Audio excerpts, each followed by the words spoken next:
Estás a punto de ver la realidad desde otro ángulo porque comienza La Rueda, un programa para pensar. Aquí las ideas circulan, las preguntas comprometen y los temas que suelen callarse se ponen sobre la mesa. Por eso opinamos, reflexionamos y pensamos. Este es el motor que hace girar la rueda. Buenos días, buenas tardes, buenas noches. Estamos con un nuevo programa de La Rueda y en el día de hoy la tenemos como invitada a la señora Susana Bejarano, politicóloga y periodista, que nos está transmitiendo directamente de Bolivia y le vamos a pedir que por favor nos relate la situación que está atravesando el pueblo boliviano. Sabemos que hace más de 3 semanas que el país está paralizado por bloqueos de las carreteras, que hay reclamos como el tema de la gasolina basura, la ley de tierras, los bajos salarios de los docentes y un intento de reforma parcial de la Constitución que quiere hacer el actual gobierno de paz. Bueno, si por favor te cedemos la palabra y nos podés desarrollar cómo están atravesando la situación a la fecha y qué sucedió, porque es muy poco lo que sale por los medios masivos, prácticamente nada, ¿eh? Así que queremos estar al tanto, por favor, Susana. A ver, primero que nada, muy buenos días. Muchísimas gracias por la invitación. Estoy muy contenta de estar con ustedes en la rueda. A ver, lo primero que hay que decir es que Bolivia está en un momento de movilizaciones, pero es un momento de movilizaciones que realmente está expresando un malestar que es anterior, ¿no es cierto? A ver, lo que está pasando es que en Bolivia se ha elegido recientemente, hemos tenido un cambio de gobierno, recientemente se ha elegido al presidente Rodrigo Paz Ujú. y el presidente Rodrigo Paz ha sido encumbrando con el voto popular, es decir, las organizaciones fundamentalmente sociales de las tierras altas, ¿no? Han sido las que mayoritariamente le han dado el voto y le han permitido, digamos, al presidente no solamente obtener una votación interesante en la primera vuelta, sino ganar con mucha diferencia en la segunda vuelta. Ahora, ¿por qué sucede esto, no? Se visibiliza evidentemente al binomio Paz-Lara con, digamos, como una alternativa, como una suerte del outsider, ¿no es cierto? Y ahí lo que termina sucediendo, Liliana, es que en la pelea fratricida que ha tenido el movimiento al socialismo, se precipita con argucias institucionales, etcétera, la no participación del movimiento de Evo Morales, ¿no es cierto? De todo el levismo se queda sin participación en las elecciones, ¿no? Eh, Andrónico Rodríguez, que es el candidato, digamos, que se suponía que era el candidato alternativo de los movimientos sociales, tiene un desempeño, yo te diría, mediocre en las elecciones.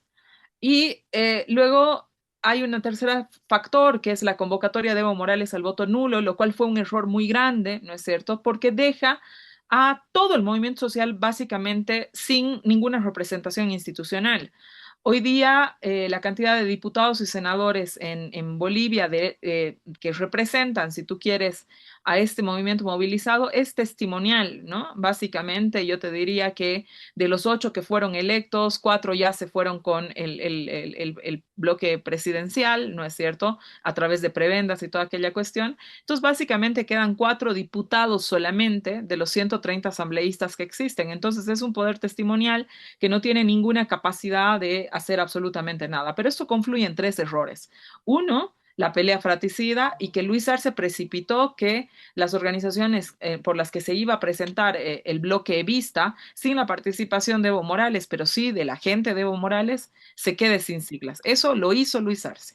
Perdón, te puedo preguntar, porque no estamos nosotros al tanto, ¿a qué te referís, y la audiencia fundamentalmente, a esto de pelea fratricida dentro del movimiento al socialismo de Evo Morales?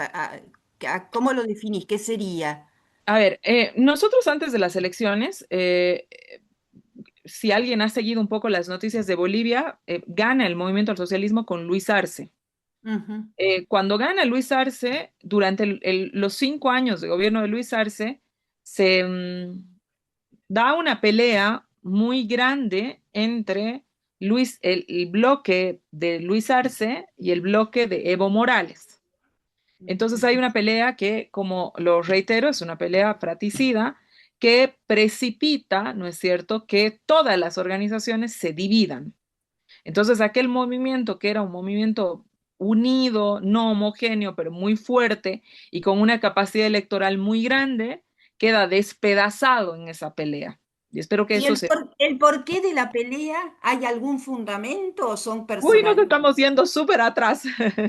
El porqué de la pelea es un tema de espacios de poder. Evo Morales quería seguir liderando de alguna manera, quería conducir el gobierno. Ustedes lo pueden asemejar un poco a las tensiones que han habido entre Cristina y Alberto, ¿no? Yo creo que en Argentina nos van a entender mucho con ese retrato, ¿no? Si bien el liderazgo de Cristina es muy fuerte, ¿no es cierto? Alberto de alguna manera quería, digamos, hacer su propia presidencia deslindándose de lo que Cristina de pronto señalaba o decía. Este caso es más o menos parecido. Evo no era el vicepresidente, era el presidente del partido, Luis Arce era el presidente del gobierno y hay una tensión de poder, ¿no? Fundamentalmente es esto, ¿no? Que Evo quería ser el nuevo candidato y Luis Arce también quería ser el candidato, etcétera. Como tercera fuerza, como una opción tercera, aparece Andrónico Rodríguez. Bien, en las elecciones, vamos a las elecciones porque si no, no vamos a llegar al conflicto. En las Ujú. elecciones nacionales, ¿no es cierto? Estas elecciones, digamos, buscan de alguna manera en estas heridas que se han dado gracias al conflicto, una nueva alternativa que tenga, digamos, un arraigo popular. La candidatura de Rodrigo Paz, el actual presidente de Bolivia, viene de la mano con Edman Lara, el actual vicepresidente de Bolivia. Edman Lara tiene origen popular y mucha sintonía con las organizaciones sociales, ¿no es cierto? Y yo creo que también gracias a su performance es que pueden llegar a alcanzar la mayoría de los votos que les permiten no solamente colarse, ganar las elecciones, sino colarse en la segunda vuelta y además, ¿qué se llama? Ganar masivamente las elecciones. ¿Qué pasa? Ese voto que ha encumbrado a Rodrigo Paz de la organización social que estaba buscando, que evidentemente no era un voto fidelizado, pero que estaba buscando una nueva opción, porque el discurso de Rodrigo Paz contenía continuar con políticas sociales, no tener relaciones con el FMI, por ejemplo, es decir, dar una línea de continuidad a aquellas políticas de estado de bienestar y corregir aquello que estaba mal, ¿no es cierto? Inmediatamente se encumbra Rodrigo Paz en el poder, cambia completamente de ideas, ¿no? Y antes siquiera de investirse de presidente ya estaba en el FMI, ya se hablaba de una serie de medidas, digamos, que evidentemente se alejaban a lo que él había propuesto. Entonces, este es el origen de un primer malestar. Luego, en los 6 meses de gobierno, ¿no es cierto? Lo que sucede es que esos 6 meses de gobierno, hay muchos traspiés en el gobierno de Rodrigo Paz, ¿no?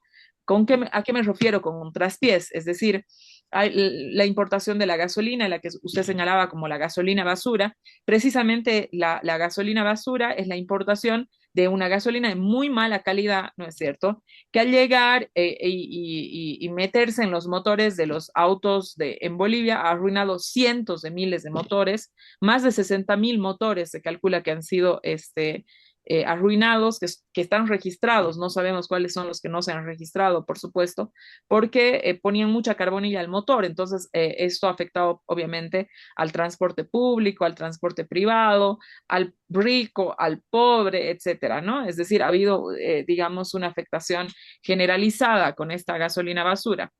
Luego, hay ciertas políticas, digamos, que se consideran, digamos, que no están o no serían unas políticas de la línea que él había propuesto, ¿no? La primera medida al entrar Rodrigo Paz a su gobierno es levantar el impuesto a las grandes fortunas. El impuesto a las grandes fortunas en Bolivia recolectaba no mucho dinero, porque no muchos ricos lo pagaban, ¿no es cierto? Pero digamos que recolectaba una cantidad de dinero, ¿no?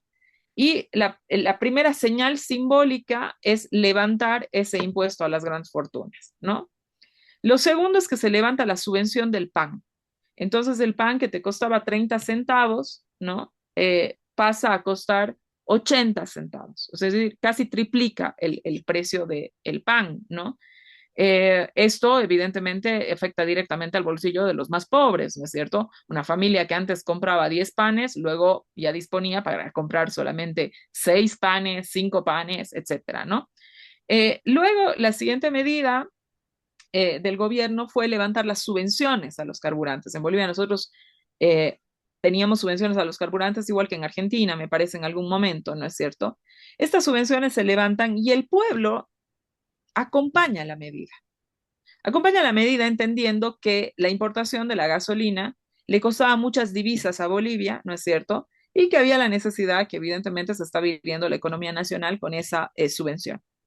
Entonces, el momento que te levantan la subvención, tú lo mínimo que esperas es que ahora que estás pagando a precio indexado casi internacional, ¿no es cierto? Es que sea una gasolina de buena calidad. Y lo que ha sucedido es lo que les he contado hace un momento, ¿no? Amén de que el diésel, para encontrarlo, que esté indexado igual a precio internacional, tienes que hacer unas colas terribles, no es que encuentras diésel permanentemente. Y para obtener la gasolina, que es una gasolina sucia, etcétera, todo lo que les acabo de contar, también hay que hacer mucho tiempo de cola en los surtidores, etcétera, ¿no? Al mismo tiempo, la promesa del retorno de las divisas a Bolivia y toda aquella cuestión es una promesa que, por supuesto, no se ha concretado y yo creo que es muy difícil que se concrete, soy consciente de eso, pero soy consciente también de que la palabra vale. Y cuando uno le promete algo a la gente, pues la gente espera que esa promesa se cumpla, ¿no es cierto? Entonces eso también es lo que ha pasado. Y finalmente, yo te diría, para terminar de componer esta situación de malestar desde la elección de Rodrigo Paz, es que en las elecciones subnacionales, donde se eligen gobernadores departamentales, el Departamento de La Paz se quedó sin segunda vuelta a gobernador, por razones administrativas, y se encumbró a el candidato amigo del presidente, que es un candidato que no representa a las organizaciones sociales. De hecho, en este conflicto está completamente desaparecido, cuando podría ser un mediador. De hecho, es una de las razones del conflicto, ¿no es cierto? Entonces, lo que sucede es un tema estructural que se llama malestar. No hay ningún líder en este momento que sea el que esté conduciendo las movilizaciones. Lo que está liderando las movilizaciones se llama malestar. Entonces, eso es más o menos lo que te puedo contar. Ujú. Bueno, te agradecemos este panorama. Entonces, el movimiento al socialismo, ¿cómo queda acá? Y estas disputas internas. Y termina siendo la gente que votó a este presidente Rodrigo Paz que se siente defraudada y ahora lo quiere sacar. El movimiento del socialismo no ha tenido votación en las últimas elecciones, o sea que yo te diría que no juega nada en este momento. Mm, Las disputas internas lo que consiguieron es realmente atomizar el bloque, ¿no es cierto? Y que no tenga poder electoral. Eso me parece importante aclararlo porque hay mucha la idea de que Evo estuviera conduciendo o el partido, ex partido de Evo estuviera conduciendo estas movilizaciones. Esto no es cierto, ujú, porque ya te digo, digamos, en el momento electoral, el bloque popular quedó tremendamente fraccionado, sin poder institucional, por las razones que he explicado. Entonces, queda atomizado, queda, digamos, de alguna manera fuera de juego. ujú. Estas bases que normalmente confiaban su voto en el movimiento al socialismo, confiaron su voto en Rodrigo Paz. Y Rodrigo Paz usó ese voto como escalera, se encumbró como presidente e inmediatamente se encumbró como presidente, cambia, gira, ¿no es cierto?, hacia la derecha, ¿no? Y empieza a gobernar con el frente que no le eligió. Para hacerte un retrato muy claro y a la gente que nos está escuchando, ¿no? Eh, el ministro de la presidencia de Rodrigo Paz fue el candidato a vicepresidente de uno de sus adversarios. La ex ministra de Autonomías fue candidata a diputada de uno de sus adversarios. Y así. Tuto Quiroga. No, de Doria Medina. ¿Y Tuto Quiroga qué es? Tuto Quiroga es con quien Rodrigo Paz se va a la segunda vuelta, ¿no es cierto? Él es un representante de una derecha incluso un poco más dura, ¿no es cierto? Que en este momento está cosechando mucho con el conflicto debido a que existen dos posturas internas, ¿no? Una postura es que hay que aplicar mano dura y hay que ser muy severos, digamos, con los movilizados, ¿no? Y otra es apostar al desgaste de la movilización sin imprimir violencia, ¿no es cierto? Y Tuto Quiroga es alguien que ha estado reclamando por esa mano dura, ¿no? Que el gobierno finalmente decidió no ir por ese camino, sino ir por el camino del desgaste de la movilización, ¿no? Entonces, el conflicto, digamos, que hoy día se tiene en Bolivia, entonces, volviendo, ¿no? Es un conflicto de las organizaciones sociales que le han confiado el voto a Rodrigo, son esas las organizaciones sociales que le están pidiendo la renuncia, ¿no es cierto? Y un giro del gobierno de Rodrigo Paz a la derecha, una propuesta de Rodrigo Paz de ejecutar un consejo social, porque no estaban entrampados entre el pedido de la renuncia y el no a todas las demandas que tenían estas diferentes organizaciones sociales, ¿no es cierto? Porque el pedido de la renuncia es el último, es lo último que llega. Los pliegos petitorios han sucedido desde hace 2 meses atrás. Hace 3 semanas, digamos, por decirte, el punto de inflexión ha sido el cabildo que ha convocado a la Central Obrera Boliviana. Tenían un punto, un orden, ¿no es cierto? Que es subida de sueldos, por ejemplo, ¿no? Entonces el gobierno dice, no, no vamos a subir ningún sueldo. Y luego el economista Gonzalo Colque de la Fundación Tierra desglosa el presupuesto que el gobierno Rodrigo Paz manda al Parlamento y descubre que en la partida de sueldos y salarios todos los ministerios habían incrementado el 40%. O sea, no quieres incrementar el salario mínimo, pero incrementas el 40% a las partidas de sueldos y salarios de los ministerios. Entonces eso evidentemente genera un malestar, ¿no? Genera una movilización, genera una crispación, porque según los datos del FMI, aquí vamos a utilizar los datos que produce el FMI, los nuevos amigos del gobierno, ¿no es cierto?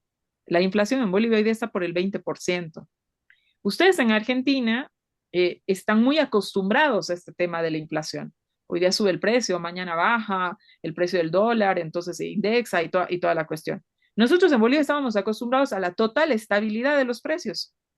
Entonces, el momento de la inflación no solamente ha sido un momento de crisis económica, además ha sido de crisis psicológica para los bolivianos. Nosotros estábamos acostumbrados a que a que el dólar tenga un precio fijo, que hayan, digamos, restricciones a ciertas importaciones, cosa que tenga soberanía alimentaria, porque esa era parte de la política pública, ¿no es cierto? Y eso no significaba que los empresarios no ganaban, ganaban un montón, ¿no? Pero antes de exportar todo, como está pasando ahora en Argentina, que se llevan toda la carne, no dejan carne para los argentinos, en Bolivia nos ha pasado lo mismo, ¿no? Cuando han levantado los cupos de venta internas, no hay aceite en un país productor de aceite, no hay carne en un país productor de carne, no había arroz en un país productor de arroz. ¿Por qué? Porque los precios afuera eran muchísimo mejores. Entonces, eso también, por supuesto que ha violentado a la gente. Cuando levanta la subvención de la harina, nosotros no producimos la cantidad de harina que necesitamos, entonces nos toca importar. En esa importación, el gobierno ponía una subvención para que el precio del pan no se dispare demasiado. Bueno, liberan el precio de la importación de la harina, con lo que hoy día tienes el precio del pan más alto, tienes hoy día el kilo de carne más alto, tienes el kilo de aceite, el litro de aceite más alto, tienes el kilo de arroz muchísimo más alto, porque estamos pagando casi los mismos precios que los empresarios reciben en los países vecinos. Y entonces eso nos parece evidentemente no solamente una falta con tu país, una falta ética con tu país, ¿no es cierto? Sino que además es una política pública que no piensa en sus ciudadanos y que piensa en engordar el bolsillo de la gente que es más rica, ¿no? Entonces es obvio que una movilización de esa naturaleza se iba a dar. Una pregunta. Sí, Claudio, a ver, te presentamos. Claudio es economista, profesor jubilado de la Universidad de Buenos Aires. Hola, Susana Bejarano. Tengo después un problemita con su apellido, pero se lo voy a contar después. El asunto es esto. ¿Qué pasa con la COP? ¿Cuál es el papel de la COP? Y una pregunta sobre Mario Argollo, que es un dirigente que está siendo perseguido por terroristas y un terrible enemigo. A ver, la COP la COP es la Central Obrera Boliviana. La Central Obrera Boliviana nace en 1952, es decir, tiene más de 70 años, 74 años ha cumplido el anterior abril de existencia, ¿no? Entonces estamos hablando de una institución de vieja que históricamente ha ido aglutinando los intereses de los distintos sectores de trabajadores, ¿no es cierto? Para, digamos, hacer cabildos frente al gobierno y poder conseguir, digamos, estas demandas. ¿No? Para ubicarnos quién es la COP. La COP ha tenido mucha cercanía con el gobierno popular del Movimiento al Socialismo, de Evo Morales y de Luis Arce. En la última gestión de Luis Arce, la COP ha estado involucrada en casos de corrupción y toda esta cuestión, con lo que la COP se había desprestigiado mucho, ¿no? Como interlocutor.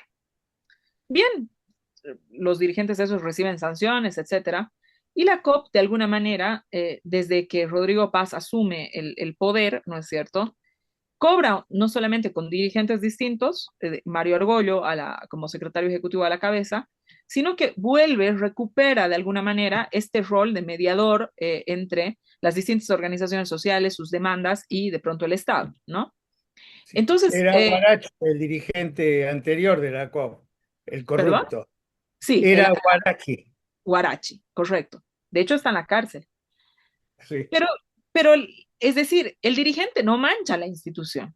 El dirigente se mancha, pero no mancha la institución. Y, digamos, sistemáticamente el gobierno de Rodrigo Paz ahora, a partir de que la COP es este mediador, ¿no es cierto?, interlocutor, ha intentado todo el tiempo generar una narrativa negativa y ensuciar a la Central Obrera Boliviana.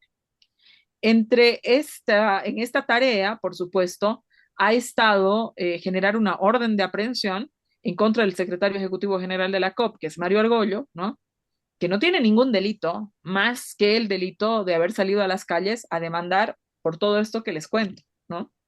Evidentemente han habido pedidos de renuncia del presidente Rodrigo Paz, creo que eso todo el mundo lo sabe, ¿no es cierto?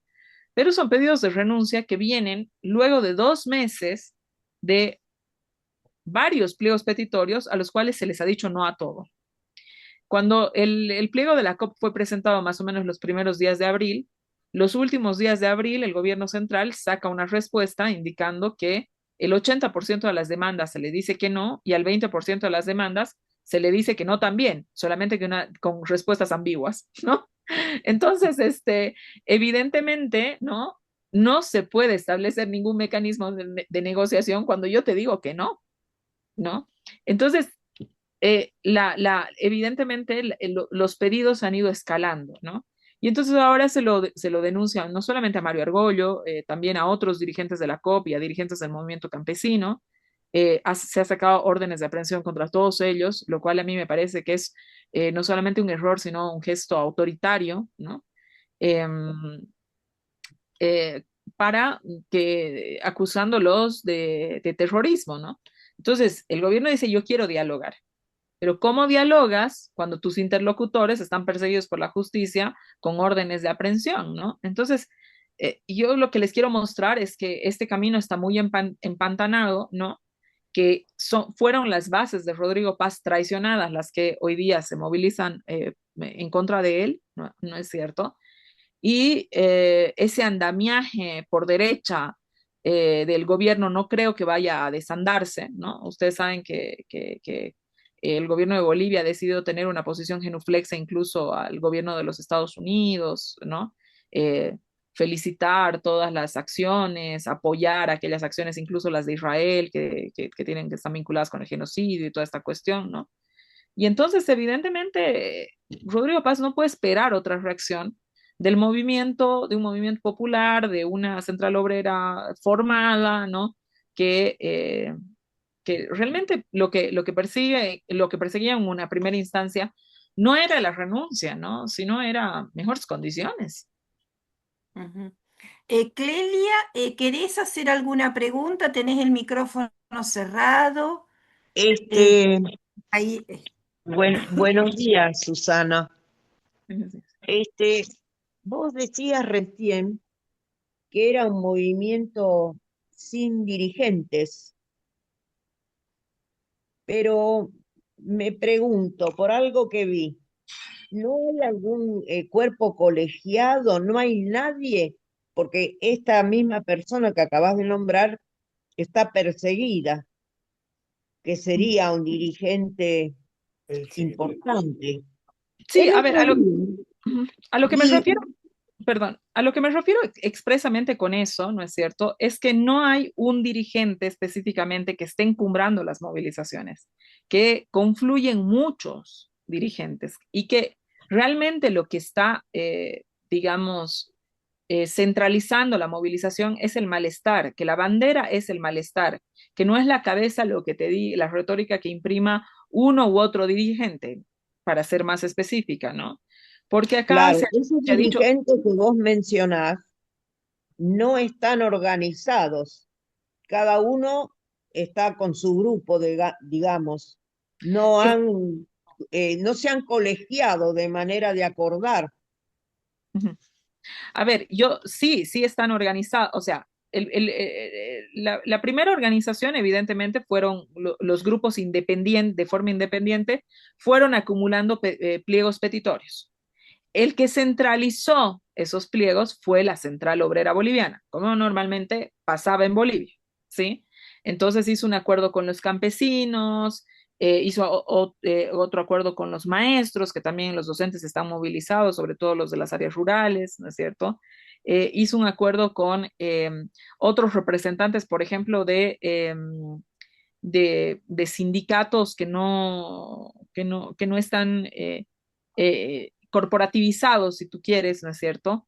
Etcétera, ¿no? Entonces, todos esos pliegos se centralizaron, si tú quieres, en la COP, donde existen varios dirigentes, el secretario ejecutivo, el subsecretario ejecutivo, estos dirigentes campesinos, es dirigente del magisterio, etcétera, ¿no? Lo que se quiso decir en Bolivia era que, o imprimir en la narrativa, ¿no? Que una narrativa que ha tenido repercusión incluso internacional, es que Evo Morales había, digamos, agrupado a gente de su partido y que a través de financiamiento del narcotráfico, una acusación absolutamente alejada de la realidad y además muy gruesa, ¿no es cierto? Estaba gestando un golpe de Estado. Yo lo que les quiero decir ahora es que son varios, digamos, sectores, ¿no es cierto? ¿No? Que no están a la cabeza de un dirigente en específico, para ser mejor, para decirlo mejor. Si no está la bandera del malestar, es lo que guía, digamos, a todas estas organizaciones sociales para moverse, incluida la organización social de Evo Morales. Evo Morales no es el centro del conflicto. El centro del conflicto es el malestar. Eso es lo que quiero que, que pueda quedar muy claro, digamos, ¿no? No me refiero a que no hayan dirigentes, por supuesto que los hay, ¿no? Hay gente que organiza, qué sé yo, pero esos dirigentes son, digamos, laterales, si usted quiere. Te puedo hacer algunas preguntas que por ahí ayudan a entender un poquito más la situación. Siempre nos pasa que cuando tenemos invitados de Perú, de Bolivia, de México, realmente desconocemos lo que pasa en América Latina. Cuando vos decís organizaciones sociales, ¿qué grupos son específicamente? Ujú. Esa sería una pregunta. Otra pregunta es cómo se alineaba Rodrigo Paz, porque tal vez no traicionó, a ver, tal vez no cambió, tal vez mintió. ¿Con quién estaba alineado? Estaba alineado con la línea de la extrema derecha, con una al estilo Milei, con una derecha al estilo Macri, que digo, como para intentar a entender cuál era su ideología política, ¿no? ¿Se entiende la pregunta? Y después la tercera sería, ¿cuál sería la salida o qué salida le ves para mejorar las condiciones de la población, que la población no sufra el tener el, el combustible de mala calidad, que no aumente el precio del pan? No sé qué pasa con esto de la ley de tierra, si querían de alguna manera concentrar, porque dicen de la pequeña a la mediana propiedad. No sé si son muchas preguntas, pero está el alineamiento de Rodríguez Paz. ¿A qué le dicen organizaciones sociales? No sabemos nosotros. ¿Y cuál sería la salida como para que se beneficie la población? Bueno, son muy buenas preguntas y voy a intentar ser lo más didáctica posible. Las organizaciones sociales son aquellos cuerpos, ¿no? que reúnen, ¿sí? a distintos miembros, puede ser de una comunidad o distintos miembros que están asociados eh, por factores, digamos, comunes, como ser los docentes. Las organizaciones sociales son aquellas agrupaciones, por ejemplo, de docentes, aquellas agrupaciones, por ejemplo, de campesinos, aquellas agrupaciones de vecinos, aquellas agrupaciones de cuentapropistas. Con cuentapropistas me refiero a trabajadores libres e independientes, organizaciones de madres, organizaciones de estudiantes, organizaciones de padres de familia, ¿no? Que evidentemente están agrupados por algún interés común. En Bolivia, las organizaciones sociales son absolutamente importantes porque funcionan de ente mediador mucho más potente que los propios partidos políticos, ¿no? Por ejemplo, tú tienes Central Obrera Única de Trabajadores Campesinos, que tiene más de 50 años de existencia en Bolivia, que agrupa a las distintas federaciones de campesinos. Con federaciones me refiero a las instancias departamentales, ¿no es cierto? Provinciales, ustedes le dirían, ¿no? Que confluyen todas, ¿no? En una nacional, que sería la Confederación Nacional, como dice su nombre, de Trabajadores Campesinos, la Confederación Única de Trabajadores Campesinos, ¿sí?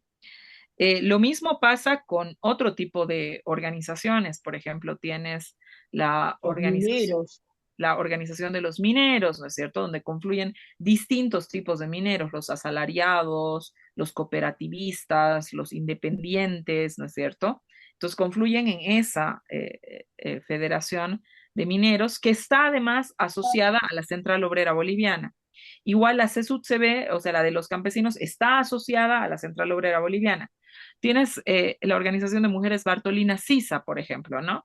Que son mujeres campesinas que tienen igual organizaciones territoriales, que son departamentales, ustedes le dirían provinciales, ¿no es cierto? Hasta subir al nivel nacional, ¿no? Entonces, estos mecanismos de organización en la sociedad boliviana son los mecanismos que sirven de alguna manera de puente mediador con el Estado central, porque los partidos políticos, si tú quieres, nunca han tenido, en Bolivia nunca ha habido un sistema de partidos políticos que tenga esta capacidad de organización, de movilización y esta capacidad de incidencia. Espero que con eso haya quedado absolutamente claro. Estas Sí. organizaciones sociales se concentraron en el pasado y formaron un instrumento político. Ese instrumento político se llamó, instrumento político de los pueblos, se llamó Movimiento al Socialismo. Por eso cuando se habla de organizaciones sociales, estas inmediatamente se vinculan últimamente al movimiento al socialismo, aunque su origen no es ahí. De hecho, el origen del MAS es a raíz de las organizaciones sociales y no al revés. El momento que hay la pelea, estas organizaciones sociales de alguna manera también tienen peleas internas, si usted quiere, ¿no es cierto? Y hay un proceso de fragmentación de estas organizaciones sociales. Por eso, cuando yo hablo de organizaciones sociales que han apoyado a Rodrigo Paz, claro, era en un momento de fragmentación. En este momento, las organizaciones sociales básicamente están haciendo un proceso de reunificación, ¿no es cierto? Unas en torno a la COP, otras en torno a sus propias filiales madres, si usted quiere, ¿no es cierto? Pero esas divisiones internas que habían, yo creo que esas se están superando precisamente gracias a la pronte que hoy día existe con el gobierno. Entonces, espero que haya quedado más o menos claro, ¿no? Para la gente que nos escucha, de qué hablamos cuando hablamos de organizaciones sociales en Bolivia. Entendemos, gracias, No, entendemos. Es diferente de acá, por eso no nos podíamos imaginar cómo. no, claro, y es buena la pregunta reflexión. porque a veces uno habla y cree que la gente está hablando en el mismo idioma y eso no es así, no pasa nada. Luego, ¿quién es Rodrigo Paz? Esa es una excelente pregunta que usted hace, Liliana, porque usted dice, bueno, si él no tenía el origen, si quiere usted, de las organizaciones sociales, por ahí él no ha traicionado nada y en realidad lo que ha hecho ha sido un discurso utilitario, capaz y mentiroso, pero más que traicionero, digamos, ¿no? Y usted ahí le da en el clavo y tiene razón. Rodrigo Paz en realidad tiene origen en la derecha, ¿no? Y él yo creo que de manera oportunista aprovecha este momento de crisis de las organizaciones sociales, se junta en la fórmula con Edman Lara, que sí es un miembro de las organizaciones sociales y que conecta con ellas, ¿no es cierto?, del mundo popular, ¿no? Y se encumbra de presidente. Por el otro lado, las organizaciones sociales, digamos, también estaban buscando, si tú quieres, ante la crisis de su propio partido, estaban buscando, de alguna manera, alguna correa de transmisión que les permita continuar o llegar, si usted quiere, al poder, ¿no? Entonces, de alguna manera hay una relación utilitaria, si usted quiere, entre ambas partes, ¿no? Pero realmente cuando se encumbra Rodrigo Paz, la vuelta, el giro es de 180 grados, es tan grande, ¿no es cierto?, que evidentemente ofende, ¿no?, a aquellos que no solamente habían hecho campaña con Rodrigo Paz, ¿no?, campaña directa con Rodrigo Paz en las elecciones, sino que además habían difundido un poco este programa de gobierno de este ciudadano, ¿no? Pero es verdad que era un ciudadano que tiene origen en la derecha. El tema es que Bolivia, ¿no es cierto? O sea, o por lo menos La Paz, que es el departamento que más le votó, ¿no es cierto?, lo conocía poco. Rodrigo es un personaje político que viene del sur del país, de Tarija específicamente, de ese departamento que tenemos fronterizo con Argentina. Y ahí, no, digamos, en ese departamento, yo soy del mismo departamento, nosotros sí conocíamos mucho de su línea política, de sus ideas políticas, etcétera, ¿no? Él cuando da el salto a La Paz y busca que La Paz sea su piso, ¿no es cierto?, había mucho desconocimiento de quién era el personaje político también, ¿no? Entonces, por eso él pudo, si usted quiere, hacer estos juegos de cintura. Bien, la solución. Es una pregunta profunda, ¿no? El tema el tema de la solución. Y yo creo que el hecho de que Rodrigo Paz haya abierto la posibilidad de un diálogo a través de un consejo social y comunitario es una salida. El problema de de esa propuesta es que es una propuesta incompleta que no tiene metodología, ¿no? No te dicen cuándo, no te dicen a quién, no suspenden las órdenes de aprehensión sobre los dirigentes que podrían ser tus interlocutores. Entonces, no puedes pretender un diálogo cuando estás persiguiendo a, de alguna manera, miembros de esas organizaciones que se están movilizando, manifestando, ¿no? Entonces, yo creo que Rodrigo, antes de ayer, hay una idea de desempantanar esta pelea, ¿no? Porque ese no radical a todo moviliza a la gente, ¿no? Y no la hace retroceder. la hace avanzar, porque las movilizaciones no es que han ido retrocediendo, han ido avanzando, ¿no? Pero también el pedido de renuncia, luego de que acaba de ser elegido el presidente hace 6 meses atrás, es un pedido que eh, no tiene condiciones para suceder. Si bien vos tienes situación de conflicto en otros departamentos que no es La Paz, bloqueos en Santa Cruz, bloqueos en Chuquisaca, bloqueos en Oruro, bloqueos en Cochabamba, etcétera, eh, no existe, si tú quieres, un ambiente nacional, ¿no es cierto?, que genere tal indignación, ¿no?, para generar unas movilizaciones nacionales que te adelanten unas elecciones o que precipiten, digamos, que Edman Lara ahora sea el presidente ni nada de aquello, ¿no? Entonces, se ha caído en maximalismos, pero son maximalismos de ambos lados, ¿no? Y el gobierno lo que está llamado, como cualquier gobierno, es a buscar una solución, para eso se los elige. El movimiento obrero tiene todo el derecho de demandarte una serie de requerimientos. Eso, el ciudadano tiene todo el derecho de demandarle a su gobierno. Y el gobierno tiene la obligación de responder. Habrá cosas que no se pueden hacer íntegramente, pero habrá otras cosas que sí se pueden hacer. Y esas son las obligaciones del gobierno, ¿no? Entonces, el gobierno hoy día plantea una suerte de un diálogo que se hace a través de un consejo, pero es un diálogo incompleto. Como yo le diga a usted, la ofendo, le digo, mire, que no sé qué. Además, le mando policías a la puerta de la casa y qué sé yo. Y digo, bueno, ya paremos. La señora Liliana la voy a esperar a que dialoguemos en el café tantos, ¿no es cierto? Pero no le saco el policía de la puerta de la casa. Entonces, ¿cómo va a ir usted a dialogar conmigo? No se puede. Ujú. Ya Pregunta. sabemos que sí, ahí le damos la palabra a Marta y Claudio. Nos decís, Susana, cuando ya se te está, creo que cerca de tu tiempo. Marta, creo que ahí el micrófono, que tenía unas acotas, observaciones. Sí, sí, yo se lo había escrito por si me iba, que la exposición de Susana es clarísima, que si bien tenemos características diferentes como países, lo que nos está sucediendo es muy, muy similar.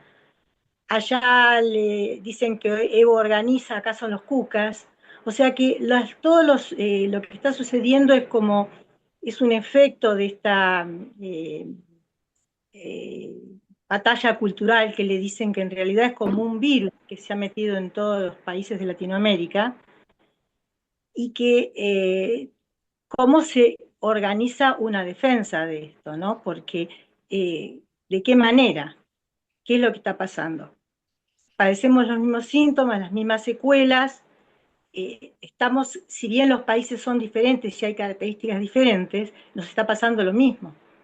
Entonces, ¿por dónde se empieza?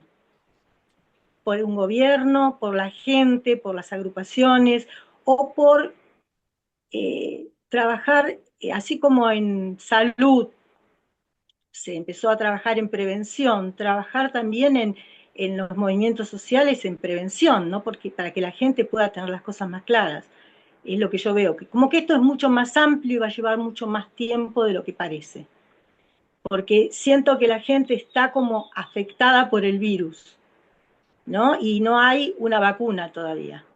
Lo manifiesto en forma de salud, ¿no? Pero creo que la salud mental está muy alterada, que la población está muy desorganizada y que habría que rescatar a aquellos que sí están organizados y piensan y ver cómo se puede hacer para modificar esto, ¿no? Es Bueno, más largo. gracias. Claudio, querías Sí, sí. Eh, Está bien, Susana,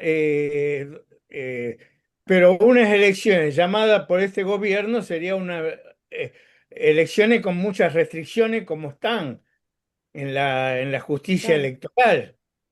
Hay una propuesta del Partido de los Trabajadores que tienen allá que es bastante, que va por ese camino de tener un gobierno de transición, provisional por la COP y todas las comunidades, y que ese gobierno llame a elecciones libres, sin restricciones.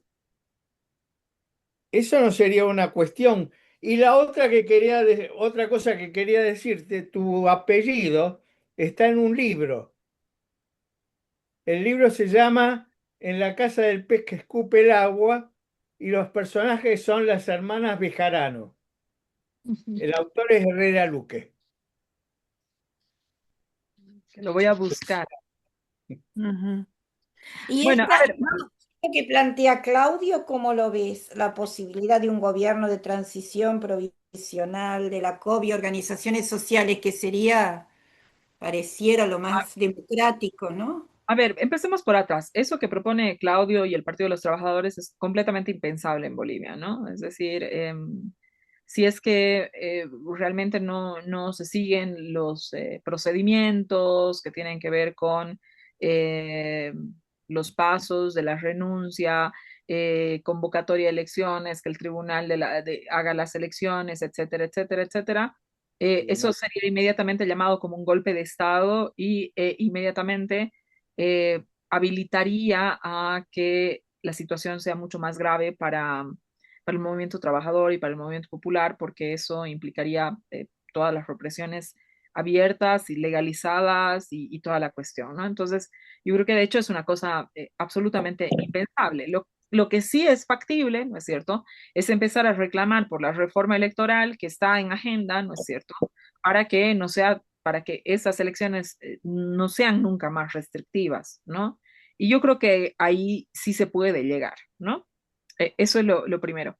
Lo segundo, creo que Marta toca el punto neurálgico de lo que está pasando, ¿no? Que es el tema de la batalla cultural. Yo te diría, Marta, que no son solamente las mismas recetas, son incluso hasta las mismas personas. Fernando Cerimedo, que ha sido una persona que ha estado asesorando a Milei, que ustedes conocen, explotando en redes sociales, que está vinculado en el caso de golpe de Estado contra Lula da Silva en Brasil, que tiene otro proceso abierto en Uruguay, que está involucrado en el caso de Honduras Gate, ahora mismo que ha revelado el diario Red, que es esa metodología de acción, es asesor del presidente Rodrigo Paz. Totalmente de acuerdo. Totalmente Entonces, de acuerdo. es evidentemente, ¿no? Lo que tú dices, hay evidentemente que dar la batalla, yo creo que la batalla cultural, tú das una salida, ¿no? Tenemos que hablar de esto. Tenemos que hablar de lo que está sucediendo, tenemos que hablar de que así como en los 90 el FMI nos mandaba recetas de cómo hacer las políticas públicas, ¿no es cierto? Hoy día estos grupos de ultraderecha te mandan recetas que involucran a granjas de bots, que involucran a la creación de narrativas, que involucran a ciertos personajes que parezcan absolutamente independientes, a denostar la democracia, a denostar el bien común, a denostar lo que los hace bien y le llaman el wokismo. Cuando uno dice, oye, no está bien patear un gay en la calle, hay que woke, ¿no? Es decir, están poniendo que los antivalores sean como casi que una nueva moda, qué cool que soy mientras soy perverso con los otros, ¿no? Entonces, eso evidentemente es una cosa que nos toca empezar a desnudar, como en un punto nos ha tocado y en las anteriores generaciones, ustedes lo han luchado de forma personal, ¿no es cierto? Desnudar aquello que hacía, por ejemplo, el Fondo Monetario Internacional, que era aplicar receta, la misma receta de educación y llevarse un montón de recursos de los estados, ¿no es cierto? ¿No? Y ahora me parece que sucede lo mismo. Además, ese interés volcado de Donald Trump también por el patio trasero, ¿no es cierto? Que repite las mismas narrativas en todos los países, ¿no? Todo lo que toca es resistir, efectivamente, pero también hablar de esto, ¿no? Y dar la batalla cultural es hacer esto que estamos haciendo ahora mismo, es irte a los círculos, ir a las manifestaciones, meterte a las redes sociales, aunque tengas un like, mañana tendrás 100 y después tendrás 1000, ¿no? Y hay que apuntar a esto, a pelear el sentido común. Sí, Susana, está la una, pelea de sentido común. es muy importante. Clelia, Mi pregunta anterior está relacionada a un video que pude ver y que me llamó mucho la atención.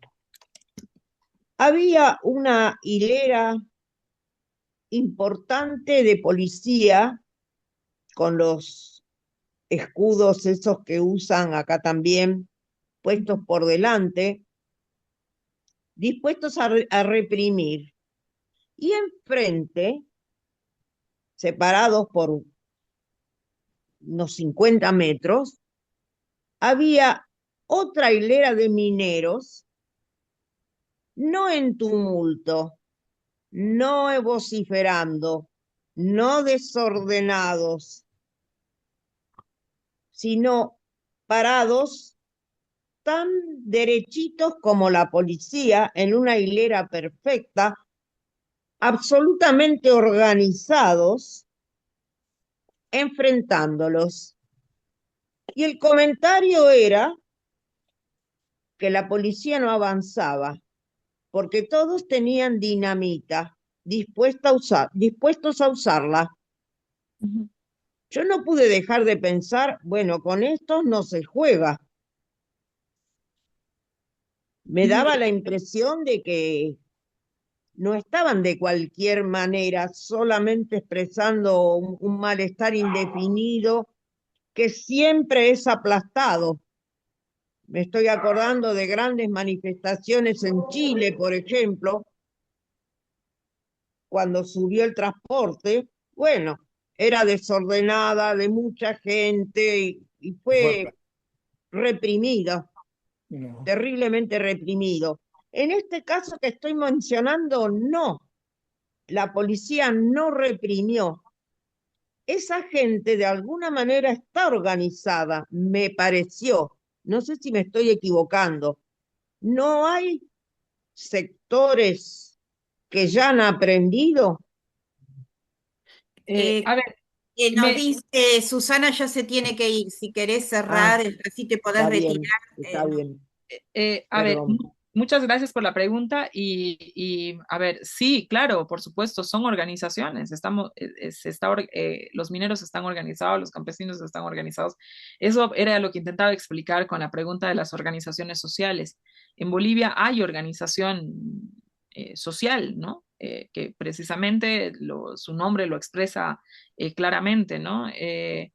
Lo que ha pasado, y vuelvo al tema, es que la organización social ha perdido, si usted quiere, la dinámica del poder, ¿no es cierto?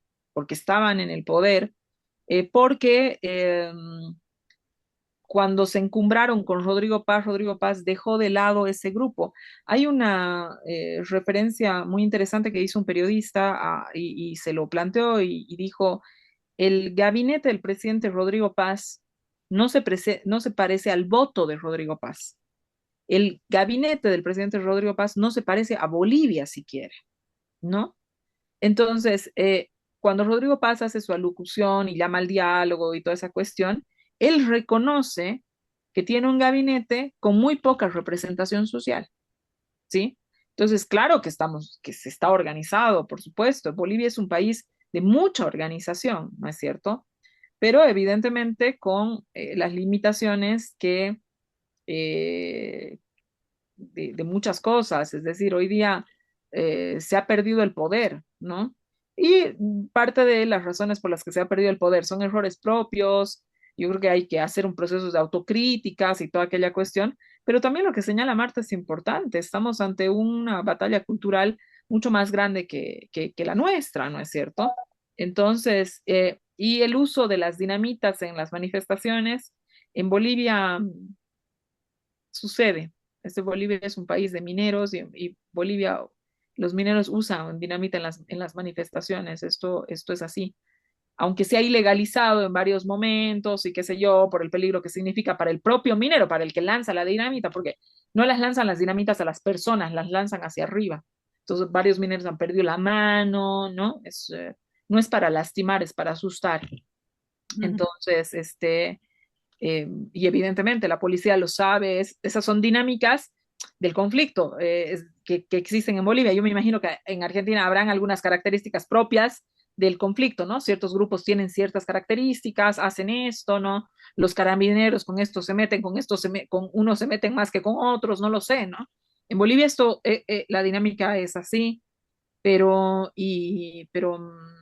sí, esto es así. Bueno, yo lamentablemente me tengo que ir. Le agradezco mucho a Liliana la Gracias, invitación. Susana. También Gracias. muy interesante y muchísimas gracias. Muy No, bien, será Susana. hasta la Gracias a vos. próxima. Muchas gracias, Susana. Nos has Ya aclarado. Abrazo, podemos muchísimas gracias. tenerla de vuelta si la situación sigue. Sí, sí, muchas gracias. Gracias por la invitación. Que tengan buen día. Igualmente. Buenos días. Hasta Bueno, pronto. qué interesante, ¿no? Como siempre lo mismo, no sabemos nada de nuestros países vecinos y cómo ha desglosado Susana toda la situación, ¿no? Muy ¿Les bien. parece ir agregando algo como para cerrar el Sí, tema? Yo me en, voy. Bueno, Marta, gracias. en Se Siempre tiene Bolivia que feliz. ya definir el hubo, asunto de Bolivia, ¿no? Tiene en que Bolivia hubo definirse una para el revolución. diálogo. En 1970 hubo una revolución. Ella dice, ¿Sí? no, no A se ver, puede. ¿querés contar un audio para la audiencia? ¿Querés comentar para la audiencia, por favor? Sí, sí, sí. Yo considero que muchos estamos pensando como Susana dice, Bejarano es una politicóloga muy interesante lo que ha dicho, nos ha iluminado muy bien, pero en Bolivia sí hubo una revolución que tiró abajo un gobierno, a Osvaldo Candía. El gobierno de Osvaldo Candía fue tirado abajo por una revolución que además se quiso imponer un gobierno militar y también lo tiró abajo a los mineros. O sea que Ujú, el camino de buscar a través de la movilización un gobierno y desarmar al viejo gobierno, sacarlo de la casa de gobierno, es posible. En Argentina también hubo un levantamiento que echó a un gobierno hace muy Sí, poco. sí, Entonces, no es un golpe de Estado, confundimos las cosas. Un claro. gobierno que se impone a través de las movilizaciones populares de un sector de la sociedad representativo, dinámico, puede entonces ser provisorio, transitorio y llamar a elecciones para que exista un gobierno con todo el consenso de la gente. Porque este gobierno, si va a llamar a elecciones y con los jueces que tiene, es imposible que no ponga serias restricciones a los que te tienen que presentar elecciones. Si está persiguiendo en la justicia es cómplice del gobierno de, de Siempre. paz. Entonces, ¿qué le van a pedir que no le ponga la policía en la puerta al secretario general de la COF? Ese es, por eso yo confío más en las luchas en las calles reales que de culminación y haga ganar a la lucha cultural también. Porque la lucha cultural no puede estar en la cultura, sino también en las calles. Claro, en el sentido concreta. común, que es más amplio que la cultura. Cuando se dice, se piensa en sentido común. Acá voy a agregar, en la Central Obrera Boliviana, la COB, se fundó el 17 de abril de 1952, pocos días después del triunfo de la Revolución Nacional. Surgió como la máxima organización sindical del proletariado, aglutinando principalmente a los mineros y tuvo como su primer secretario ejecutivo al líder sindical Juan Lechín Oquendo, ¿no? Esa es Ah, Lechín, sí. parte de la historia de la Fue muy central famoso, boliviana. Sí. Lechín. ¿Algún comentario más? No. Formó parte de mi historia eso. Lechín, este, lo de Torres, el gobierno de Torres en Bolivia, lo sentimos mucho en Argentina. Fue muy discutido en los 70. Sí. Cuando me gustaría aclarar que cuando Marta dice batalla cultural no se refiere al término cultura, sino es la pelea por el sentido común. El otro día, yo creo que una de las cosas que ha logrado acá la extrema derecha en Argentina es modificar el sentido común. Me pasó en dos oportunidades el mismo día con respecto a la obra social que todos sabemos cómo está, en qué estado. En dos oportunidades, con una secretaria médica y en una farmacia, te dicen, no, porque se paga poco. Y eso es una transformación del sentido común, esas cosas que la gente repite, ¿me entendés? Sin saber lo que está diciendo. Hace 20, 30 años atrás nunca nadie hubiera podido decir eso porque todo el mundo sabía que los sistemas de obra social son sistemas solidarios donde los que no se enferman pagan a los que están enfermos. Pero ahora han logrado calar en el sentido común, es un ejemplo pequeñito, han logrado calar en el sentido común, entonces uno tiene atención en salud de acuerdo a lo que paga. Paga poco, paga mediano, paga mucho. En realidad, lo que está pasando en unión personal, ahora vamos a pasar al próximo tema, que justamente es una denuncia de una trabajadora con cáncer de Unión Personal Civil de la Nación que no le entregan la medicación y se tuvo que pagar la operación en forma privada, es que la obra social no le está proveyendo atención ni a los que pagan poco, entre comillas lo digo, porque esa es una profunda transformación del sentido común, ni a los que pagan en el medio, que son los trabajadores estatales, ni a los que tienen la prepaga Salud, que son los que pagan mucho. ¿Se entiende? Y en este orden de cosas, es que yo creo que así es un gran triunfo de la derecha lograr cambiar el sentido común de la gente.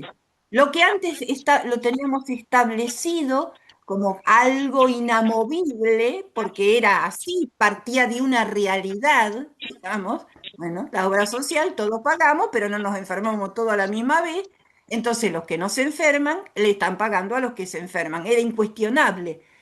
Han calado, calado, calado. Y a mí me parece muy importante, a eso se refiere batalla cultural. Es en cómo se infiltraron y cambiaron el sentido común de la gente. Y hay que hablarlo eso, porque ¿cómo recuperamos otro sentido común que esté del lado de los trabajadores? ¿Cómo lo recuperamos? Solo denunciándolo, visibilizándolo y hablándolo. Necesitamos recuperar nuestro sentido común. Tenemos un sentido común que está a favor de las patronales, de los grandes dueños del poder. Es- Bueno, eso quería poner con un sencillo ejemplo. Tenemos acá unas videos, Luisa, de una señora que vamos a colaborar en la difusión. ¿Puede ser, por favor? A ver, ¿lo estamos viendo? Sí. Hola a todos, soy investigadora de CONICET. Hace un año me detectaron cáncer de mama, luego de mucha burocracia, muchos trámites, idas y vueltas, he conseguido hacerme la cirugía. Lo mismo debí pagar 6 millones, de los cuales parte me reintegrarían, y haciendo todos los trámites nunca me reintegraron nada, ya pasó casi un año. Eh, Luego me hice las quimios también, algunas quimios tuve que volverme a mi casa porque la medicación no había llegado y volver a la semana siguiente, y la radioterapia. Lo que me preocupa ahora es que necesito de manera urgente la medicación oncológica que la estoy pidiendo desde el 3 de febrero, que consiste en letrozol, goserelin y ribociclib. Luego de varios intercambios con mi oncólogo, la obra social le dice que sí nos va a dar letrozol y que goserelin lo va a cambiar por leuprolid. Se ponen de acuerdo, pero que el ribociclib no me lo daría, y en esto difiere mi oncólogo y vuelve a pedir que, por favor, en mi caso particular, es disponible esta medicación, que la necesito y que me la den. A partir de ahí dejaron de darme respuesta, o todas las respuestas que me dan es en negativo. No he conseguido que rehabilitación.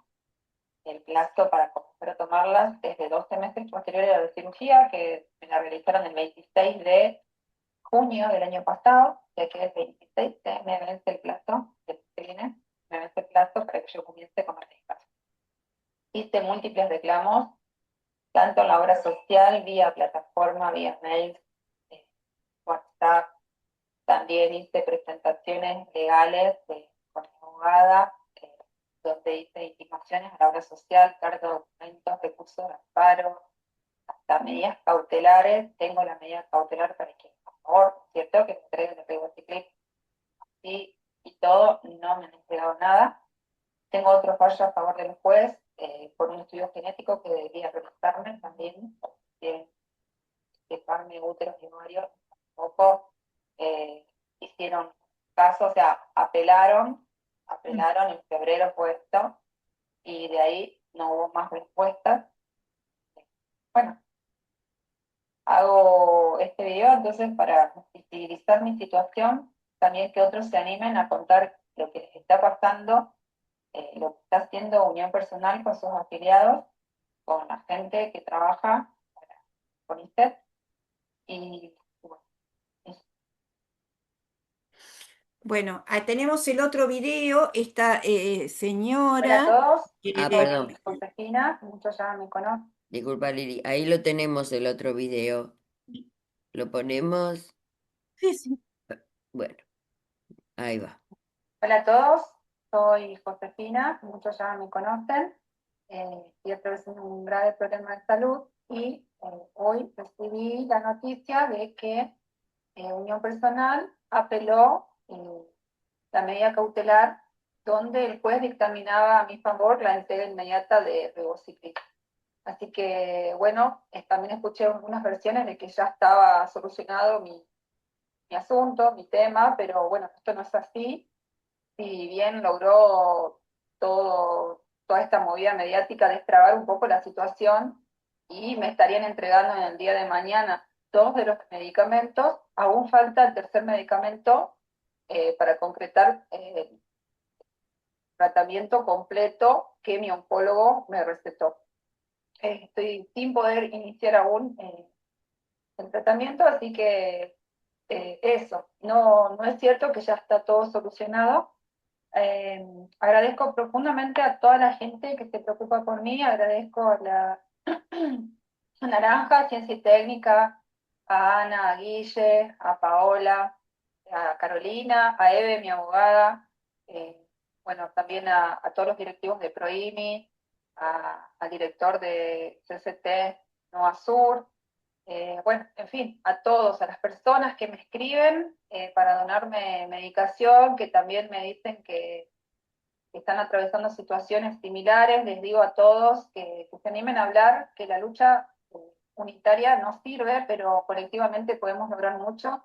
De hecho, se están logrando bastantes cosas, al menos me he puesto en contacto con laboratorios, con droguerías que podrían tratar de ayudarme.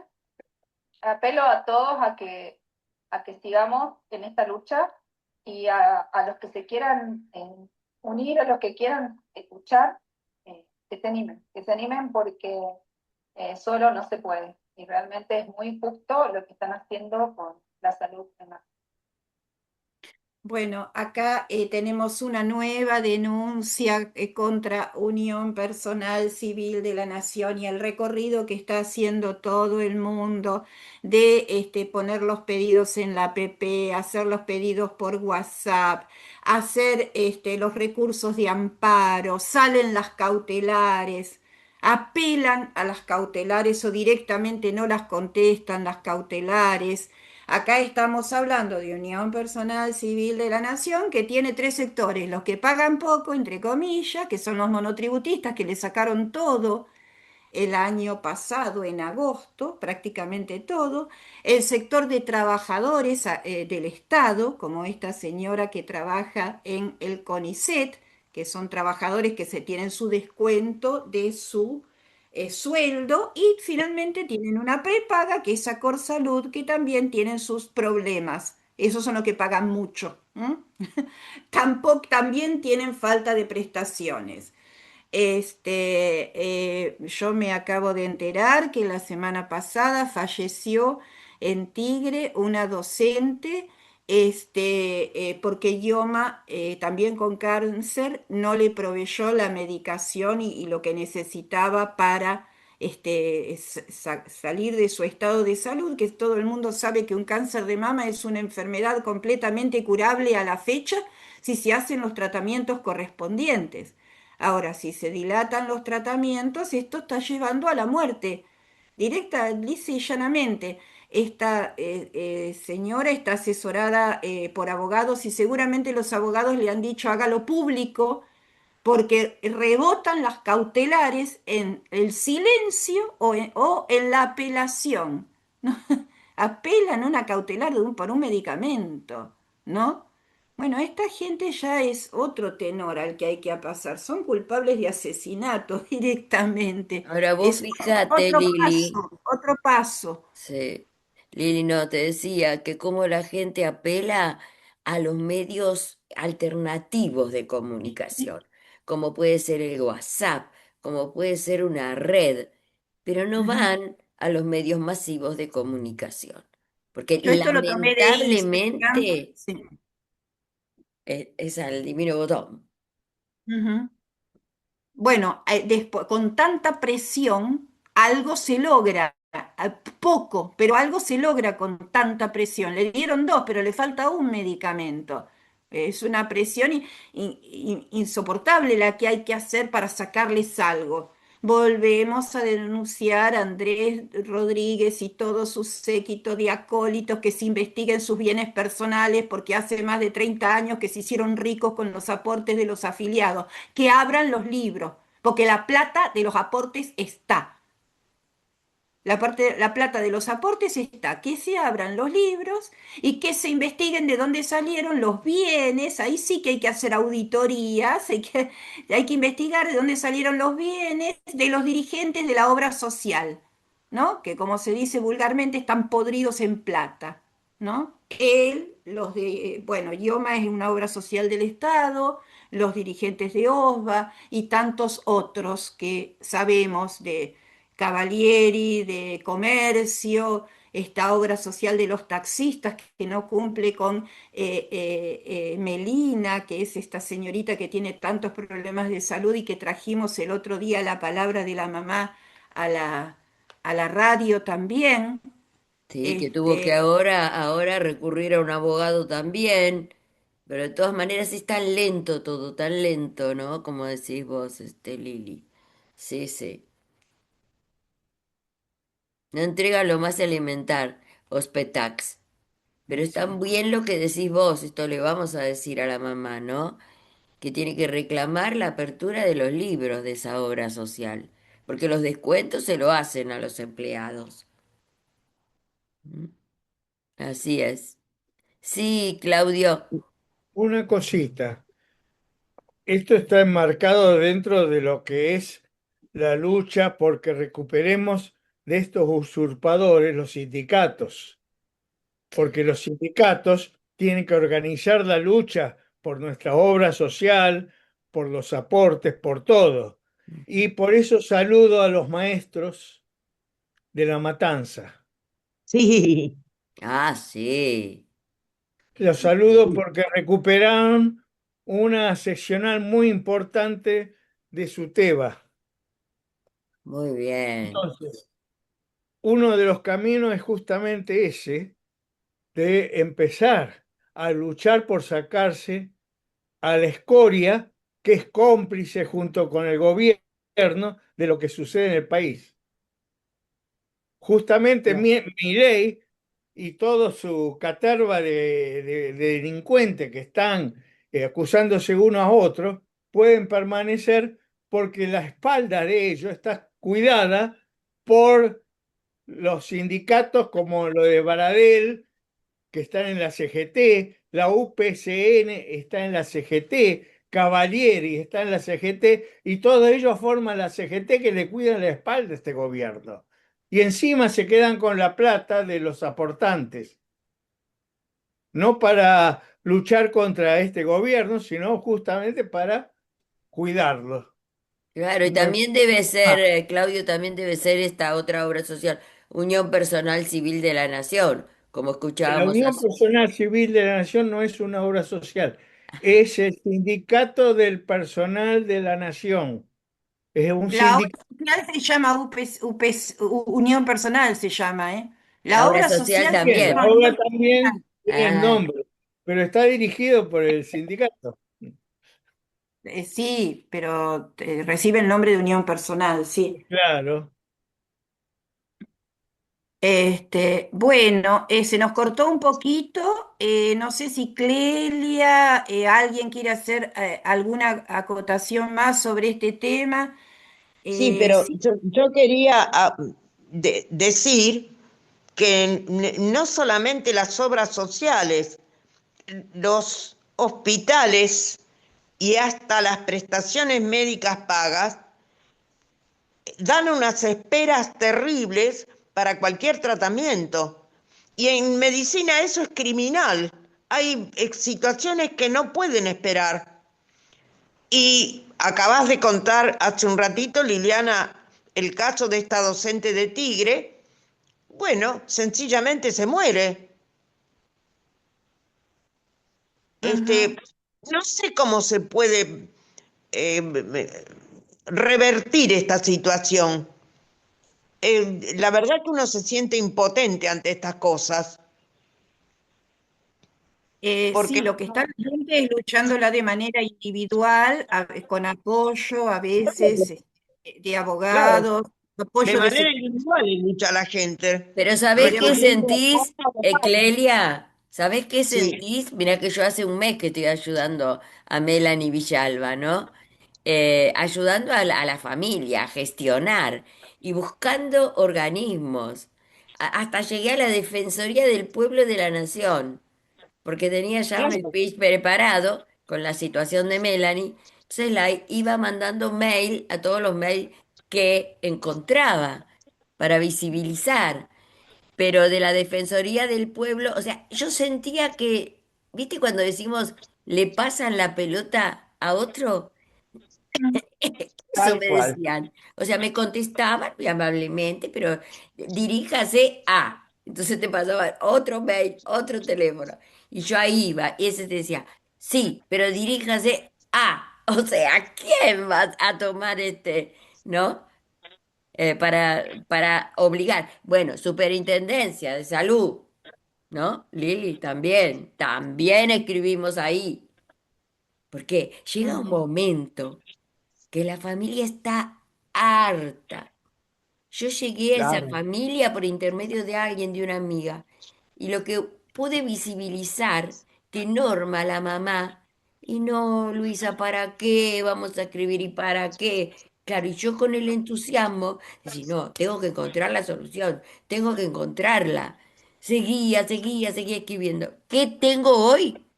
Nada, gente, nada, porque ni los pañales le dan a Melanie Villalba. En forma individual lo que sucede es que siempre el que más presiona y tiene un abogado atrás, algo consigue que es muy poco.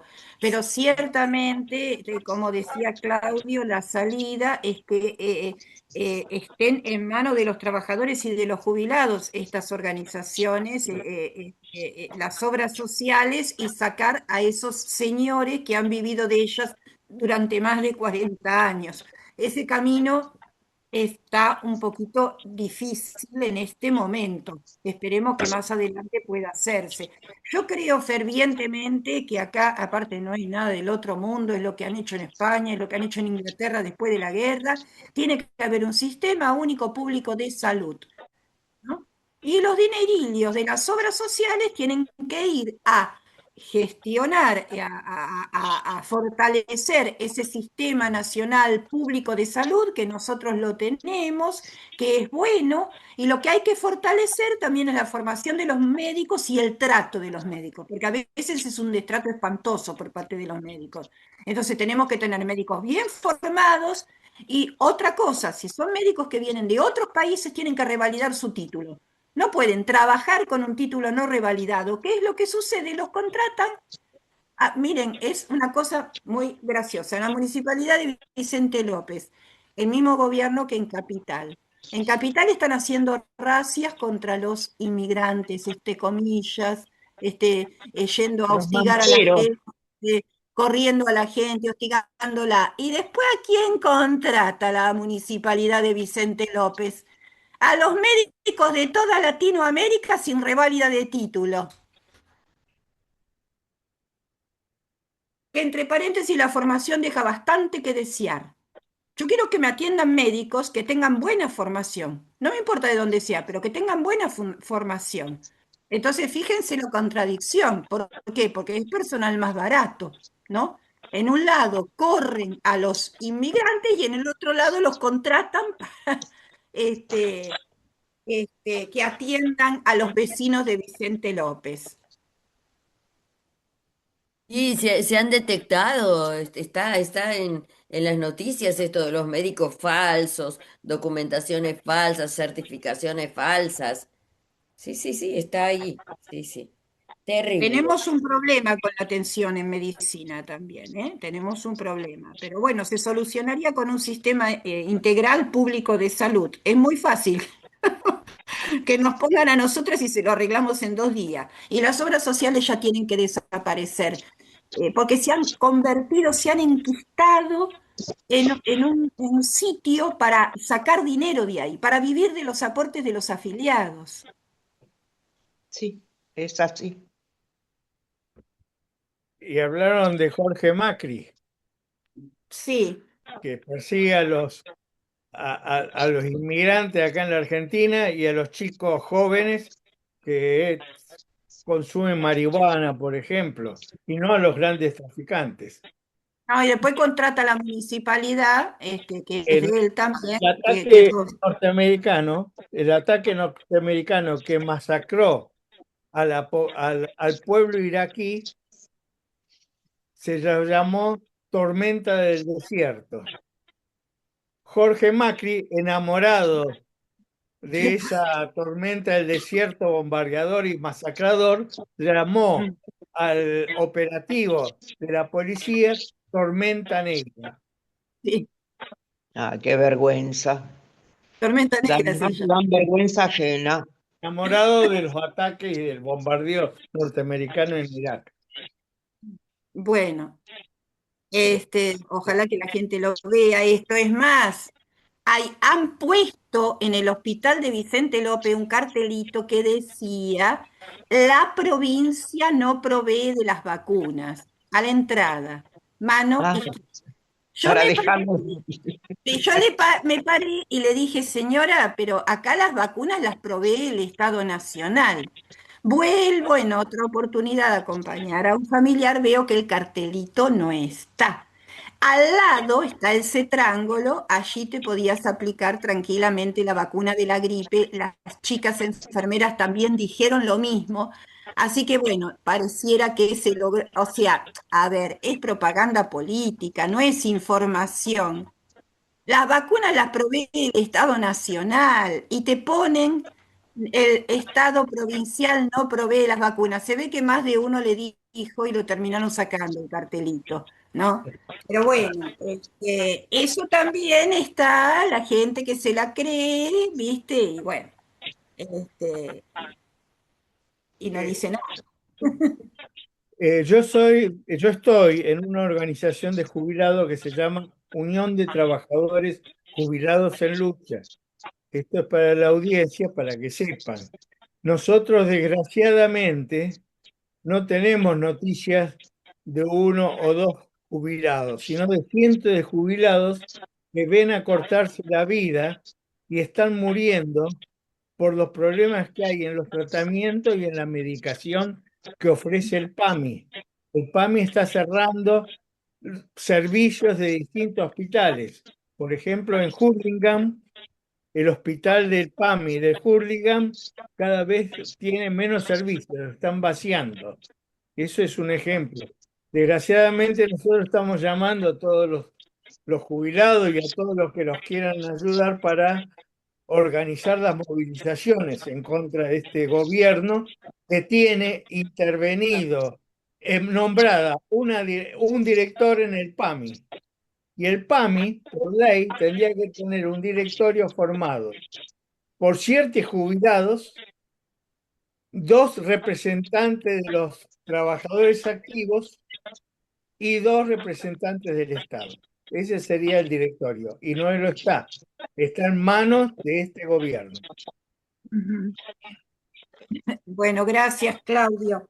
Vamos a ir anunciando ya para la próxima y cerrando. Tal vez Clelia nos quiera hacer una introducción al tema.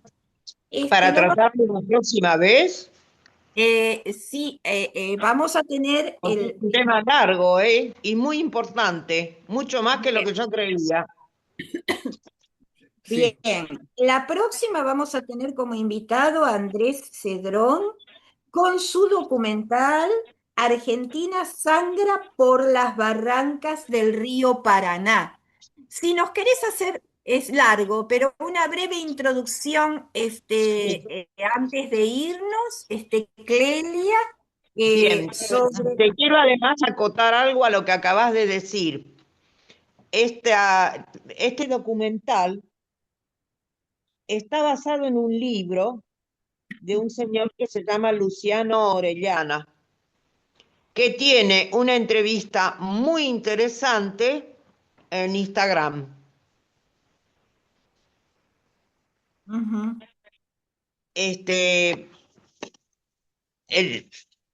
Y este señor,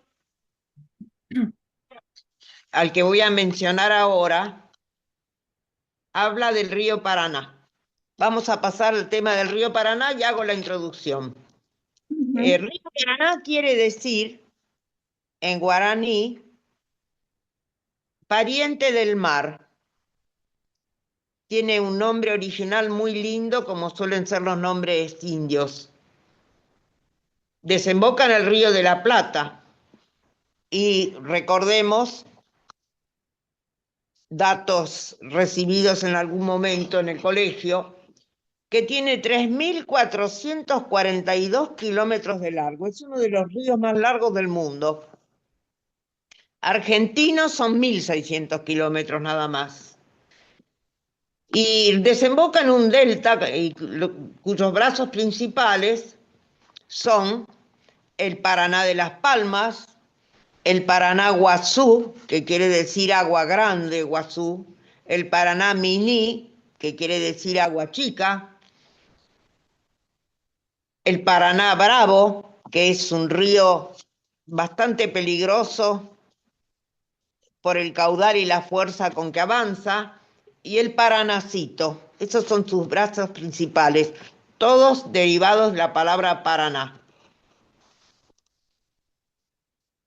Involucra a 5 países, porque pasa por Argentina, por Brasil, por Paraguay, por Bolivia y por Uruguay. Compartimos el río.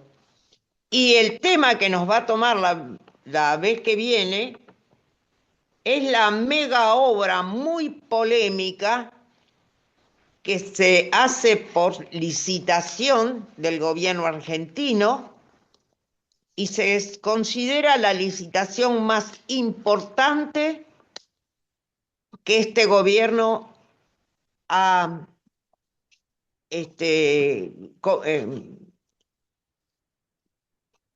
propuesto. Está pensada para buques de carga y piensan como novedad profundizar el río de 34 a 44 pies de profundidad. Le van a agregar 3 metros de profundidad al río en una obra que es la primera vez que se hace. Y además lo van a ensanchar, eliminando curvas y meandros del río, quitando bancos de arena, volando islotes. Es decir, como el objetivo es el comercio exterior, van a tratar de derechizarlo en todo lo posible, cosa que ya están haciendo. Esta licitación en realidad es una renovación. Menem ya había otorgado el dragado y señalización con balizas del Paraná a mediados de los 90.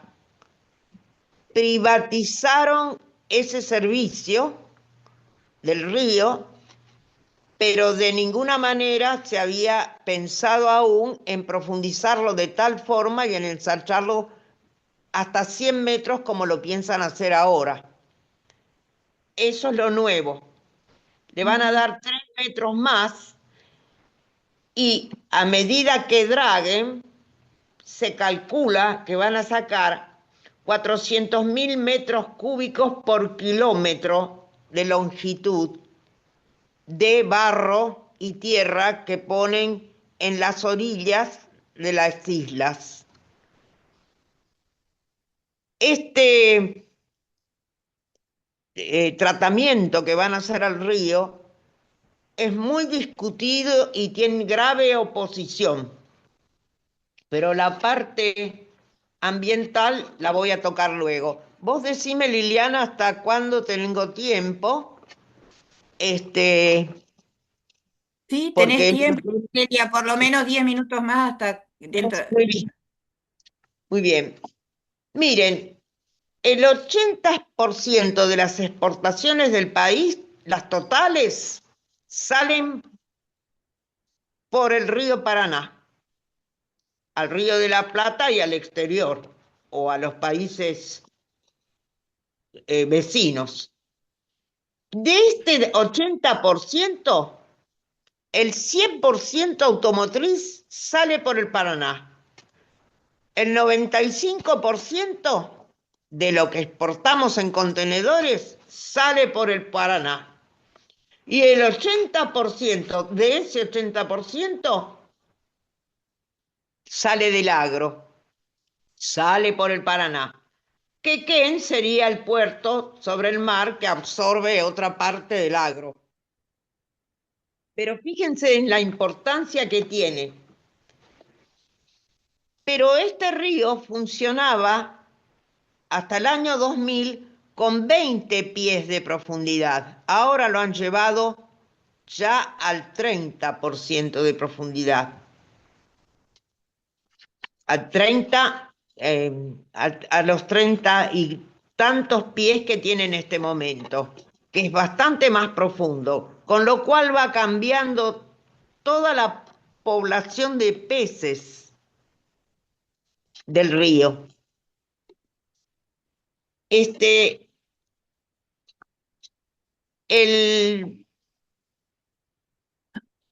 trámite para hacer la licitación tiene muchísimas discusiones. La licitación, que está presentada como una modernización del río, está promovida por gigantes de la exportación. Por ejemplo, Cargill, Bunge, Dreyfus, las grandes compañías aceiteras. Por eso ya van a ver cuando venga Andrés Cedrón cómo esto tiene que ver con otro documental que él hizo, que es el de Vicentín, que es una gran compañía aceitera. Y además son holdings. Nos aparece el nombre del más importante, del que tiene el 51% de las acciones, o el representante. Pero no son compañías enormes que tienen una red de negocios que no se puede creer. Por ejemplo, los hermanos Neus, que son uno de los socios de los que parece que han ganado la licitación, tienen desde exportación de ponis de polo hasta compañía aceitera, pasando por emprendimientos inmobiliarios y campos enormes para la producción de grano. hacen de todo. Además, tienen empresas de transporte, todo bajo la misma, al mismo poder de capital de los Neus, que son los de, no sé si alguno lo recordará, los pomelos, el pomelo Neus, la bebida. Sí. Era esos mismos, que son los que ahora son muy amigos de Caputo, de Santiago Caputo. Se piensa en buques que puedan llevar más carga, porque el río no es tan profundo. Acepta barcos de tonelaje mediano o barcazas. Pero claro, si se quiere abaratar costos, conviene tener barcos que carguen mucho más de lo que ahora están cargando, lo cual les daría más calado. Por eso quieren optimizar el transporte dándole más profundidad al río. Es decir, en vez de adaptar los barcos al río, quieren adaptar el río a los barcos, con absoluta prescindencia del impacto ambiental o en la población que va a tener este problema. Ya están protestando un montón de organizaciones que luego les voy a nombrar. Quieren, y así se presenta el asunto, abaratar costos y flete y aumentar la competitividad agropecuaria para la Argentina. Ya se había dado la licitación de los años 90, que ahora vence, por eso hay otra nueva, a ciegas, sin un estudio previo. Y es lo que se está reclamando ahora. Y se reclama conservar el control del Estado, porque estaba todo privatizado, y aunque aquí hay una voz, por lo menos una voz divergente, absolutamente ajeno a todo control del Estado argentino. Por eso hay quienes decían, se pierde soberanía. Esta licitación ha estado muy lejos de ser normal.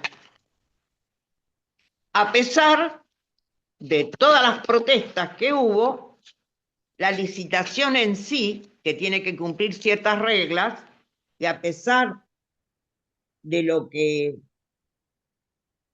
han vociferado de que son absolutamente transparentes, que han venido a quitar la corrupción y que justamente el procedimiento ha sido perfecto y avalado por todas las entidades que tienen que avalar de la justicia. Sin embargo, que voy a leer, y se llama, más vasco no puede ser, Iñaki Arreceigor. Iñaki Arreceigor es el director ejecutivo de la Agencia de Puertos y Navegación. Y dijo que el procedimiento ha sido transparente, avalado 3 veces por la justicia. Sin embargo, hay una investigación con presiones había un único oferente. El único oferente es una entidad belga que se llama DEME. Esta sigla es muy complicado el nombre, pero se puede buscar. DEME es también un holding, un grupo enorme, que se presentó y ganó. Pero lo extraño es que estaba solo, a pesar de que previamente se habían presentado otras entidades. Dijo, no, es perfecta la licitación, será otorgada al único oferente, que ha resultado que los otros se retiraron. A pesar que la Comisión Nacional de Defensa de la Competitividad reclamó. Esto lo presentó en febrero del 2025 en nuestro conocido Manuel Adorni. Manuel Adorni estuvo en la apertura de ofertas manifestando que iban a seguir adelante con la orden presidencial de avanzar en el proceso de licitaciones del Estado Nacional. Y resultó ganadora esta entidad DEME. Resulta que ahora la declaran nula y resulta ganador Handenul, otra entidad que también es un grupo. Aquí sí que están los NEUs argentinos. Las dos entidades son belgas, o sea, que son de una zona de Europa, que son vecinos de los Países Bajos, donde las actividades de dragado y de costas son una cosa de todos los días. No es extraño que sean o belgas u holandeses los que hacen estas cosas. Pero hay un montón de oposición, sobre todo de entidades ambientalistas y del CONICET y demás. Los últimos papeles, y esto está sucedido en estos últimos días, de esta licitación, ¿a quién les parece que pueden haber sido presentados para su aprobación? Al embajador de Estados Unidos.